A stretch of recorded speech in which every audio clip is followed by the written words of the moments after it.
আসসালামু আলাইকুম। স্বাগত বাংলা টিভির প্রাইম নিউজে। সাথে আছি আমি নিয়ামতুল্লাহ সিরাজি। শুরুতেই থাকছে এসএনএস হোমলোন সংবাদ শিরোনাম। ডেমোক্রেট শহরে বিক্ষোভে ফেডারেল বাহিনী পাঠানো হবে না, ট্রাম্পের নির্দেশ।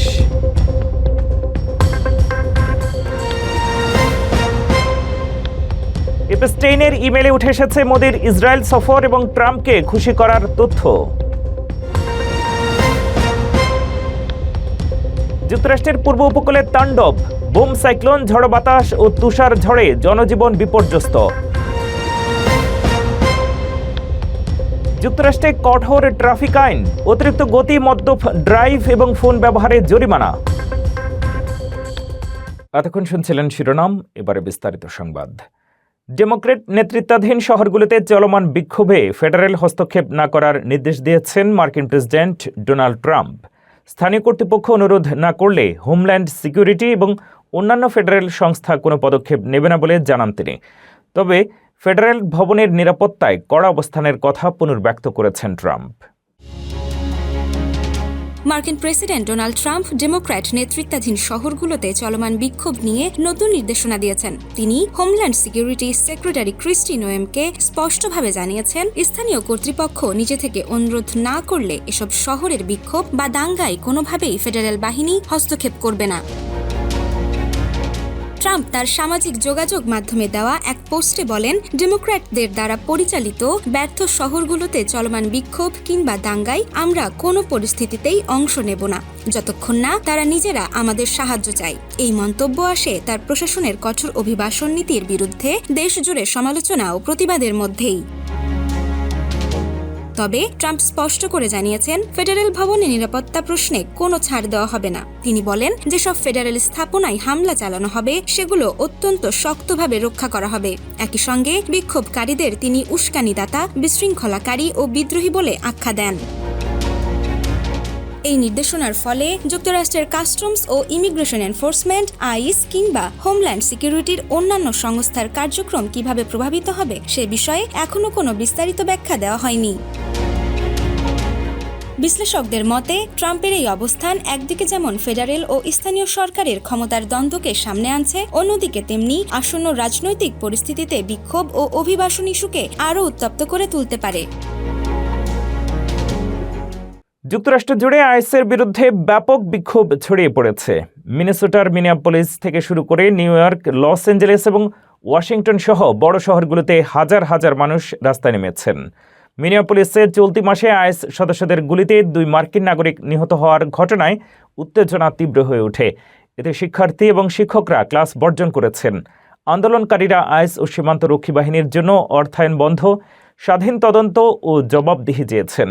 তারা হোটেল, রেস্তোরাঁ এবং বড় কর্পোরেট প্রতিষ্ঠানকে বয়কটের ডাক দিয়েছেন। শিশু ও পরিবারবর্গ সহ বিক্ষোভকারীরা শীত উপেক্ষা করে অংশগ্রহণ করেছেন। ফ্রান্সের প্রযুক্তি প্রতিষ্ঠান ক্যাপজেমিনির আইএসকে সহায়তার চুক্তি নিয়েও তীব্র প্রতিক্রিয়া দেখা দিয়েছে। ফরাসি মন্ত্রীরা মানবাধিকার লঙ্ঘনের অভিযোগ তুলে ব্যাখ্যা চেয়েছেন। ক্যাপজেমিনি জানিয়েছে, আপিলের কারণে চুক্তি কার্যকর হয়নি। এই আন্দোলন দেশের প্রায় সব অঙ্গরাজ্যে ছড়িয়ে পড়েছে এবং এটি আইএসের কঠোর নীতির বিরুদ্ধে জনসাধারণের প্রতিক্রিয়ার একটি বড় উদাহরণ।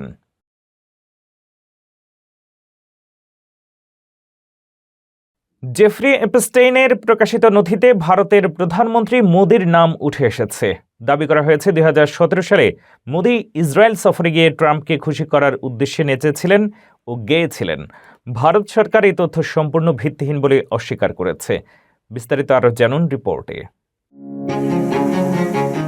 যুক্তরাষ্ট্রের কুখ্যাত যৌন অপরাধী জেফ্রি অ্যাপস্টেইনের সম্পর্কিত কয়েক মিলিয়ন গোপন নথি প্রকাশিত হয়েছে। বিচার বিভাগের পক্ষ থেকে এটি এখন পর্যন্ত সবচেয়ে বড় নথি প্রকাশের ঘটনা। প্রকাশিত নথির মধ্যে রয়েছে প্রায় 30 লক্ষ পৃষ্ঠা, 1,80,000 ছবি এবং 2,000 ভিডিও। বিশেষভাবে চাঞ্চল্যকর হলো, এই নথির কিছু অংশে ভারতের প্রধানমন্ত্রী নরেন্দ্র মোদীর নাম এসেছে। পোস্টের এক প্রতিবেদনে বলা হয়েছে, 2017 সালে মোদি ইসরায়েল সফরের প্রসঙ্গ অ্যাপস্টেইনের ইমেইলে উঠে এসেছে। সেখানে অ্যাপস্টেইনের দাবি, তৎকালীন মার্কিন প্রেসিডেন্ট ডোনাল্ড ট্রাম্পকে সন্তুষ্ট করার উপায় হিসেবে তিনি মোদিকে ইসরায়েল সফরের পরামর্শ দিয়েছিলেন। অ্যাপস্টেইনের পরামর্শ মেনে মোদি সেখানে গিয়ে নেচেছেন এবং গেয়েছেন। এই নথি প্রকাশের পর আন্তর্জাতিক মহলে ব্যাপক শোরগোল শুরু হয়েছে। নথি নথিতে ট্রাম্পের নাম বহুবার এসেছে। পাশাপাশি মাইক্রোসফটের প্রতিষ্ঠাতা বিল গেটসের গোপন রোগে আক্রান্ত হওয়ার তথ্যও রয়েছে। মোদির নাম নিয়ে এই ধরনের মন্তব্য ভারতের রাজনৈতিক অঙ্গনে তীব্র সমালোচনা ও নানা জল্পনা ছড়িয়ে দিয়েছে। ভারত সরকার নথির দাবিকে কঠোরভাবে অস্বীকার করেছে। পররাষ্ট্র মন্ত্রণালয়ের মুখপাত্র রণধীর জয়সওয়াল বলেছেন, এই তথ্যগুলো সম্পূর্ণ ভিত্তিহীন ও নিন্দনীয়, কোনো বিশ্বাসযোগ্যতা নেই, সরাসরি প্রত্যাখ্যান করা উচিত। এমন তথ্য ফাঁসের ঘটনায় বিশ্বব্যাপী চাঞ্চল্য সৃষ্টি হলেও ভারত সরকার দৃঢ়ভাবে জানিয়েছে, প্রধানমন্ত্রী ও সরকারের বিরুদ্ধে যে কোনো ভিত্তিহীন তথ্যকে গুরুত্ব না দেওয়া উচিত। মার্কিন বিচার বিভাগ সম্প্রতি কুখ্যাত যৌন অপরাধী জেফ্রি এপস্টেইনের ৩০ লাখের বেশি পৃষ্ঠার নথি, 1,80,000 ছবি এবং 2,000 ভিডিও প্রকাশ করেছে। নতুন নথিতে আলোচনার কেন্দ্রবিন্দুতে এসেছে নিউ ইয়র্কের মেয়র জোহরান মামদানির মা মীরা নায়ারের নাম। নথি অনুযায়ী 2009 সালের অক্টোবরে জনসংযোগ কর্মী পেগি সিগেল একটি ইমেল পাঠান, যা এপস্টেইনের সঙ্গে সংশ্লিষ্ট ঠিকানায় পৌঁছেছিল। সেখানে নিউ ইয়র্কে গিসলেন ম্যাক্সওয়েলের টাউন হাউসে আয়োজিত একটি চলচ্চিত্র সংক্রান্ত আফটার পার্টির নাম উল্লেখ ছিল। তালিকায় মীরা নায়ারের নামও ছিল, তবে কোনো নথিতে তার বিরুদ্ধে কোনো অপরাধ বা অনিয়মের অভিযোগ নেই। মীরা নায়ার আন্তর্জাতিকভাবে স্বীকৃত চলচ্চিত্র পরিচালক। সালাম বোম্বে, মনসুন ওয়েডিং এবং দ্য নেমসেকের মতো কালজয়ী সিনেমার পরিচালক তিনি। তার ছেলে জোহরান মামদানিও ইতিহাস সৃষ্টি করেছেন। তিনি নিউ ইয়র্ক সিটির প্রথম মুসলিম মেয়র। এপস্টেইন নথির প্রকাশে মীরা নায়ারের নাম আলোচনায় এসেছে, কিন্তু কোনো নৈতিক বা আইনি লঙ্ঘনের প্রমাণ পাওয়া যায়নি। যুক্তরাষ্ট্রের পূর্ব উপকূলে বোম সাইক্লোন আঘাত হানছে। দক্ষিণ পূর্বাঞ্চল সহ ক্যারোলিনা এবং জর্জিয়ায় তুষারপাত ও ঝড়ো বাতাস চলছে। হাজার হাজার মানুষ এখনও বিদ্যুৎবিহীন। আবহাওয়া বিশেষজ্ঞরা সতর্ক করেছেন, ফ্রস্টবাইট ও স্লিপিং ঝুঁকি থেকে রক্ষা পেতে বাইরে না যাওয়াই ভালো। যুক্তরাষ্ট্রের পূর্ব উপকূলে শক্তিশালী শীত প্রবাহ এবং বোম সাইক্লোন আতঙ্ক সৃষ্টি করেছে। শনিবার প্রায় 24 কোটি মানুষ শীতল আবহাওয়া ও শীত ঝড়ের সতর্ক বার্তার আওতায় ছিলেন। দক্ষিণ পূর্ব উপকূলে বিশেষত ক্যারোলাইনা এবং জর্জিয়ায় বোম সাইক্লোনের কারণে তুষারপাত 6 থেকে 10 ইঞ্চি পর্যন্ত হতে পারে এবং ঝোড়ো বাতাসের সঙ্গে ব্লিজার্ড পরিস্থিতি সৃষ্টি হতে পারে। গত সপ্তাহের তুষারঝড় ও বরফের ধাক্কায় শতাধিক মৃত্যু ঘটে এবং হাজার হাজার মানুষ এখনও বিদ্যুৎবিহীন। পশ্চিম ভার্জিনিয়ার তাপমাত্রা প্রায় -33°C পর্যন্ত নেমেছে। আবহাওয়া বিশেষজ্ঞরা সতর্ক করেছেন, বিদ্যুতের সমস্যা থাকা এলাকায় দীর্ঘ সময় বাইরে থাকা বিপজ্জনক, কারণ ফ্রস্টবাইটের ঝুঁকি রয়েছে। মেরিল্যান্ড ন্যাশনাল ওয়েদার সার্ভিসের প্রধান আবহাওয়াবিদ বব ওয়ারাভিক বলেছেন, শীতল আবহাওয়া ও তুষার ঝড়ের সতর্ক বার্তার সময় বাইরে থাকাটা খুবই ঝুঁকিপূর্ণ। মার্লট বিচ, সাউথ ক্যারোলিনার মতো শহরগুলোতে 6 ইঞ্চি তুষারপাতের সম্ভাবনা রয়েছে। এই শহরে কোনো তুষার অপসারণ যন্ত্রপাতি নেই, তাই প্রশাসন স্থানীয়ভাবে যা খুঁজে পাবে তা ব্যবহার করার পরিকল্পনা করছে। শুধু তাই নয়, দক্ষিণ পূর্বাঞ্চলের অন্যান্য শহর ও দক্ষিণ অ্যাপালচিয়ান অঞ্চলেও তুষারপাত ও ঝোড়ো বাতাসের কারণে জনজীবন ব্যাহত হবে। আবহাওয়া বিশেষজ্ঞরা সতর্ক করেছেন, মানুষ যেন বাড়িতে থাকে, নিরাপদ হিটার ও উষ্ণ পোশাক ব্যবহার করে নিজের স্বাস্থ্য ও নিরাপত্তা নিশ্চিত করে। বিদ্যুতের দাম হঠাৎ বৃদ্ধি পাওয়ায় গ্রাহকদের অর্থনীতিকে ক্ষতিগ্রস্ত করছে। বিশেষজ্ঞরা মুনাফার হার পুনর্বিবেচনা, বিল ক্রেডিট ও সৌর বিদ্যুৎ ব্যবহারের মতো পদক্ষেপ নেওয়ার পরামর্শ দিচ্ছেন। দ্রুত পদক্ষেপ নিলে মানুষকে অপ্রত্যাশিত খরচ থেকে রক্ষা করা সম্ভব। বিদ্যুতের লাগামহীন মূল্যবৃদ্ধিতে যুক্তরাষ্ট্র জুড়ে সাধারণ মানুষ ক্রমেই চাপে পড়ছে। সাম্প্রতিক তথ্য অনুযায়ী দেশটির বেশিরভাগ অঙ্গরাজ্যে বিদ্যুতের দাম উল্লেখযোগ্য হারে বেড়েছে। কৃত্রিম বুদ্ধিমত্তা ভিত্তিক ডাটা সেন্টার, শিল্প কারখানা ও আবাসিক চাহিদা দ্রুত বাড়ায় বিদ্যুৎ ব্যবস্থার উপর অতিরিক্ত চাপ তৈরি হয়েছে। গত বছরের তুলনায় জাতীয় গড় বিদ্যুৎ মূল্য প্রায় 5% বৃদ্ধি পেয়েছে, যা সামগ্রিক মূল্যস্ফীতির চেয়েও বেশি। এই পরিস্থিতিতে বিদ্যুৎ বিল কমানোর সম্ভাব্য কিছু দ্রুত সমাধানের কথা তুলে ধরেছেন জ্বালানি বিশেষজ্ঞরা। তাদের মতে, নতুন বিদ্যুৎ কেন্দ্র নির্মাণের পরিকল্পনা বাস্তবায়নে কয়েক বছর সময় লাগবে। তবে রাজ্য সরকার, আইন প্রণেতা ও ইউটিলিটি নিয়ন্ত্রক সংস্থাগুলো চাইলেই স্বল্পমেয়াদেই বড় প্রভাব ফেলতে পারে এমন সিদ্ধান্ত নিতে পারে। বিশেষজ্ঞদের একাংশ বলছেন বিদ্যুৎ কোম্পানিগুলোর মুনাফার হার পুনর্বিবেচনা করা জরুরি। বর্তমানে অনেক ইউটিলিটি কোম্পানি অবকাঠামো নির্মাণের পরিমাণ অনুযায়ী লাভ করে, যা অপ্রয়োজনীয় ব্যয় বাড়াতে উৎসাহ দেয়। ভোক্তা অধিকার সংগঠনগুলোর মতে মুনাফার হার কিছুটা কমালে গ্রাহকদের বিল উল্লেখযোগ্য হারে কমানো সম্ভব। এছাড়া সরকারি গ্রাহকদের রিবেট বা বিল ক্রেডিট দেওয়াও দ্রুত সহায়তার একটি কার্যকর উপায়। ক্যালিফোর্নিয়ায় ইতোমধ্যে লাখো গ্রাহক এই সুবিধা পেয়েছেন। অন্যদিকে অস্ট্রেলিয়ার মতো দিনে নির্দিষ্ট কয়েক ঘন্টা বিনামূল্যে বিদ্যুৎ দেওয়ার পরিকল্পনাও আলোচনায় এসেছে। বিশেষজ্ঞরা আরও জোর দিচ্ছেন বাড়িতে সৌর বিদ্যুৎ ও ব্যাটারি ব্যবহারে। এসব উদ্যোগ দীর্ঘমেয়াদে বিদ্যুতের উপর নির্ভরতা কমাবে এবং গ্রাহকদের খরচ সাশ্রয়ে সহায়তা করবে বলে মনে করছেন তারা। ফেডারেল ঋণ প্রতিটি আমেরিকানের উপরে গোপন করের মতো চাপ তৈরি করছে। 2025 সালে ঋণের সুদ প্রায় $1.028 ট্রিলিয়ন, যা প্রতি পরিবারে প্রায় $7,600 সমান। বাড়ছে প্রাইভেট ঋণের সুদ, জীবন ব্যয়ও। বিশেষজ্ঞরা বলছেন, নীতি নির্ধারকরা খরচ সীমিত না করলে ভবিষ্যৎ নাগরিকদের জন্য আরও বেশি অর্থ দিতে হবে।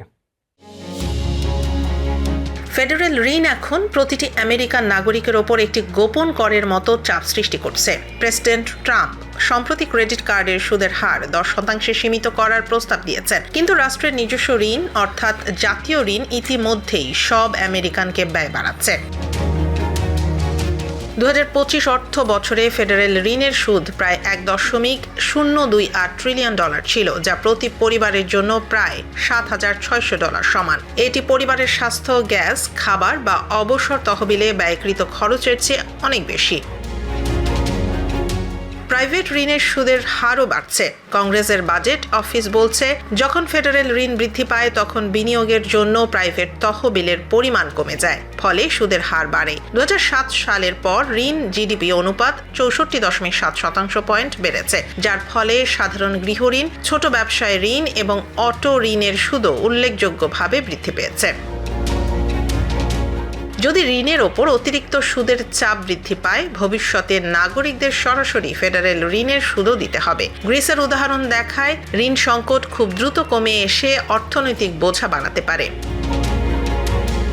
সুতরাং ফেডারেল ঋণ একটি গোপন কর হিসেবে কাজ করছে, যা ইতিমধ্যেই জীবন ব্যয় বৃদ্ধি করছে এবং ভবিষ্যতের আয়কে হুমকির মুখে ফেলছে। জীবনকে আরও সাশ্রয়ী করতে নীতি নির্ধারকদের খরচ সীমিত করা জরুরি।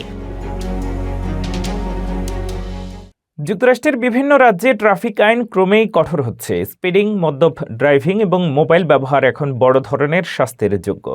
উতাহ, ভার্জিনিয়া এবং লুজিয়ানায় নতুন বিধিনিষেধ চালু হয়েছে। যারা আইন অমান্য করবে তাদের জেল, বড় জরিমানা বা অন্যান্য কঠোর শাস্তির মুখোমুখি হতে হবে। যুক্তরাষ্ট্রের কিছু রাজ্যে সড়ক নিরাপত্তা আইন এতই কঠোর যে নিয়ম ভঙ্গ করলে জেল, জরিমানা এবং অন্যান্য শাস্তি হতে পারে। ভার্জিনিয়ায় সীমাহারের চেয়ে 20 মাইল দ্রুত গাড়ি চালালে বা 85 মাইল প্রতি ঘন্টায় গতিতে গাড়ি চালালে তা দায়মুক্তি ছাড়াই ক্রিমিনাল অপরাধ হিসেবে গণ্য হয়। উটাহ রাজ্যে অতি মদ্যপ অবস্থায় গাড়ি চালানোর শাস্তি সবচেয়ে কঠোর। 0.16 বা তার বেশি ব্লাড অ্যালকোহল কনসেন্ট্রেশন হলে বিচারক অ্যালকোহল কেনার উপর অস্থায়ী নিষেধাজ্ঞা দিতে পারেন। অ্যারিজোনা, লুইজিয়ানা ও অ্যালাস্কা রাজ্যগুলোতে মোবাইল ফোন ব্যবহার এবং টেক্সটিং নিয়ে কঠোর নিয়ম প্রয়োগ করা হয়। লুইজিয়ানায় নতুন হ্যান্ডস ফ্রি আইন অনুযায়ী স্কুল জোনে মোবাইল ব্যবহার করলে $250 জরিমানা হতে পারে, আর সাধারণ এলাকায় $100। অ্যালাস্কায় টেক্সটিং এর জন্য জরিমানা সর্বোচ্চ $10,000 এবং 1 বছরের কারাদণ্ড হতে পারে। সিট বেল্ট ব্যবহার না করলে 35টি রাজ্য, ডিসি ও 4টি অঞ্চলে জরিমানা ধার্য করা হয়েছে। ওরেগন, টেক্সাস ও ওয়াশিংটনে সর্বোচ্চ জরিমানা প্রায় $200। কিছু রাজ্য স্বয়ংক্রিয় ক্যামেরা ব্যবহার করে স্পিডিং ও লালবাতি লঙ্ঘনের নিয়ন্ত্রণ করছে। বিশেষজ্ঞরা বলছেন, কঠোর আইন ও রেগুলার এনফোর্সমেন্ট দুর্ঘটনা কমাতে সহায়ক। যারা সবসময় সিট বেল্ট ব্যবহার করে তারা প্রমাণ করে যে সচেতনতা ও আইনগত নিয়ম চালকদের নিরাপদ রাখে। 5ই আগস্ট 2024 রাজনৈতিক পরিবর্তনের পরও দেশের আইনশৃঙ্খলা বিপজ্জনক। মাঠে পুরনো সন্ত্রাসী ও নতুন অপরাধীরা আধিপত্য বিস্তার করছে। খুন, ছিনতাই, ডাকাতি ও চাঁদাবাজির ঘটনা বাড়ছে, আর দুর্বল পুলিশিং ব্যবস্থা এসব নিয়ন্ত্রণে ব্যর্থ হচ্ছে, যা সাধারণ মানুষকে উদ্বিগ্ন করছে। 2024 সালের 5 আগস্টের রাজনৈতিক পরিবর্তনের পরও দেশের আইনশৃঙ্খলার পরিস্থিতি এখনও উদ্বেগজনক। পুরনো সন্ত্রাসী বাহিনী দেশ ও জেল থেকে মাঠে আধিপত্য বিস্তার করছে, আর পালিয়ে যাওয়া চাঁদাবাজদের জায়গা নতুন অপরাধীদের দখলে। একের পর এক ঘটছে খুন, ছিনতাই, ডাকাতি, চাঁদাবাজি ও অন্যান্য অপরাধ। দুর্বল পুলিশিং ব্যবস্থা এসব নিয়ন্ত্রণে ব্যর্থ হচ্ছে। ত্রয়োদশ জাতীয় সংসদ নির্বাচনের প্রচারণা শুরু হওয়ার পরও সহিংসতার সংখ্যা বাড়ছে।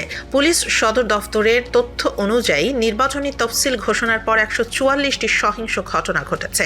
এতে অন্তত 4 জন নিহত ও 500 জন আহত হয়েছেন। সংঘর্ষ, হুমকি, অবৈধ অস্ত্র ব্যবহার, প্রচার কাজে বাধা, অফিসে হামলা ও অগ্নিসংযোগ সহ বিভিন্ন ধরনের ঘটনা ঘটেছে। কুমিল্লা ও লক্ষ্মীপুরে নির্বাচনী সংঘর্ষ সবচেয়ে বেশি। স্থানীয় রাজনৈতিক নেতৃবৃন্দ ও সমর্থকদের মধ্যে মারামারি, ভাঙচুর ও ধাওয়া পাল্টা ধাওয়ার ঘটনা ঘটেছে। পুলিশ সদর দফতরের সহকারী মহাপরিদর্শক AHM শাহাদাত হোসাইন জানিয়েছেন, নির্বাচনী সহিংসতা এবং সামাজিক পরিবর্তনের সঙ্গে যুক্ত নতুন চ্যালেঞ্জ মোকাবেলায় পুলিশ নিয়মিত অভিযান, তদন্ত ও গ্রেফতারের মাধ্যমে কাজ করছে। তিনি বলেন, জনসম্পৃক্ততা, প্রযুক্তির ব্যবহার এবং সমন্বিত নিরাপত্তা ব্যবস্থা জোরদার করলে পরিস্থিতি আরও নিয়ন্ত্রণযোগ্য হবে। ভোটের আগে অর্থের অপব্যবহার রোধে বাংলাদেশ ব্যাংক কঠোর পদক্ষেপ নিয়েছে। 8 থেকে 13 ফেব্রুয়ারি মোবাইল ব্যাংকিং ও ইন্টারনেট ব্যাংকিংয়ে লেনদেনের সীমা কড়া করা হচ্ছে।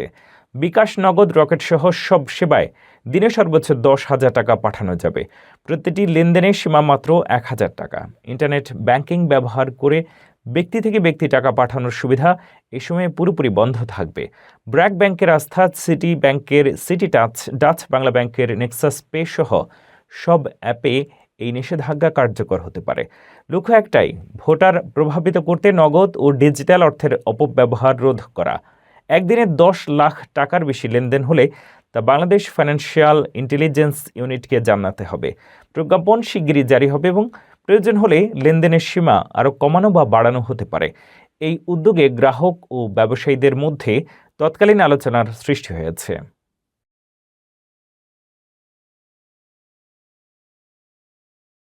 শেষ করছি বিনোদন সংবাদ দিয়ে।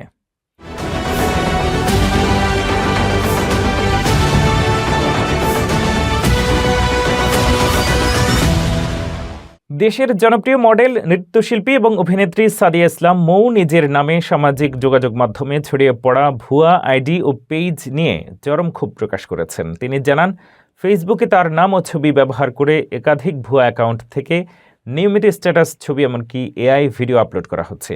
শুধু তাই নয়, এসব আইডি থেকে তার পরিচিত জনদের পোস্টেও মন্তব্য করা হচ্ছে, যা তার জন্য বিব্রতকর ও সম্মানহানিকর। মৌ স্পষ্ট করে বলেন, ফেসবুকে তার মাত্র একটি ব্যক্তিগত অ্যাকাউন্ট রয়েছে, সাদিয়া ইসলাম মৌ নামে তার কোনো আইডি বা পেজ নেই। ইনস্টাগ্রাম সহ অন্য কোনো সামাজিক মাধ্যমে তিনি যুক্ত নন। এই ধরনের অপপ্রচার বন্ধ করার আহ্বান জানিয়ে মৌ বলেন, তার অনুমতি ছাড়া ছবি এবং ভিডিও ব্যবহার করা আইনত অপরাধ। ইতিমধ্যে তিনি আইনি পদক্ষেপ নিয়েছেন এবং ভবিষ্যতে আরও কঠোর ব্যবস্থা নেওয়া হবে। ভক্তদের তিনি ভুয়া আইডি থেকে সতর্ক থাকার অনুরোধ জানান।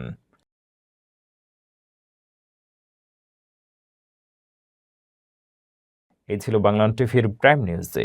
পরবর্তী প্রাইম নিউজ দেখার আমন্ত্রণ জানিয়ে শেষ করছি এখানেই। এতক্ষণ সাথে থাকার জন্য ধন্যবাদ।